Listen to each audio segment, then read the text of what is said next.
அன்பார்ந்த நேயர்களே, அனைவருக்கும் நமஸ்காரம். நாம் இந்த பதிவில் சாணக்கிய நீதியில் 22வது நீதியைப் பார்ப்போம்.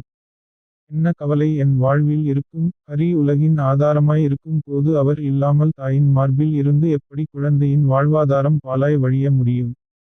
இதையே மறுபடி நினைத்து ஓயாது குலப்பெருமானே, லட்சுமியின் பெருமானே, உன்னுடைய தாமரைப் பாதங்களை என்றும் எப்போதும் சேவித்து இருப்பதில் என் நேரம் கடக்கும். இந்த பாவில் நீங்கள் சாணக்கியரின் பக்தியைக் காணலாம். எங்கு நம்பிக்கை இருக்கிறதோ அங்கு கவலை இருக்காது. அதனால் சாணக்கியர் விஷ்ணு பிரான் ஆதாரமாய் முழு அண்டத்திற்கும் வள்ளலாய் இருக்கும் போது நாம் கவலை கொள்ள தேவையில்லை என்கிறார். அவர் இந்த புகழ்ச்சியை ஒரு தாய்ச்சியை எடுத்துக்காட்டுடன் தொடர்கிறார். தாய்ச்சியை, இயற்கை முழுமையான வள்ளல், இயற்கை நமக்கு தேவையான அனைத்தையும் கொண்டுள்ளது. நம்மிடம் இருக்கும் பிரச்சனை நமக்கு தேவைக்கு மேலே நாம் கூடுதலாய் கேட்கிறோம். அதை பெறாவிட்டால் நாம் வருந்துகிறோம். சாணக்கியர் கூறுவதாவது, பச்சை குழந்தைகளையும் பெருமாள் கவனித்துக் கொள்வார். குழந்தை பிறந்த உடனே இயற்கை, தாயின் மார்பகத்தில் பாலை கொடுக்கும்.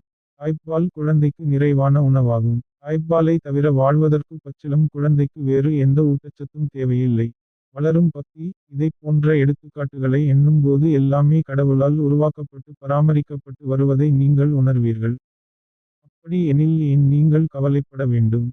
உங்களுக்கு எது சிறப்பானது என்பது கடவுளுக்கு தெரியும். நீங்கள் விரும்பியதை நீங்கள் பெற முடியாது. ஆனால் உங்களுக்கு தகுதியானது கிட்டும் என்ற கூற்று உண்டு. இத்தகைய எண்ணம் உங்களுக்குள் பக்தியை வளர்க்க எப்போதும் உதவும். பக்தி உங்களுக்குள் வளரும்போது நீங்கள் சேவை பக்கம் தானாய் செல்வீர்கள். கடவுளுக்கு சேவை செய்வதன் மூலம் நீங்கள் உங்களை சுற்றியுள்ள மனிதர்களுக்கும் சேவை செய்கிறீர்கள்.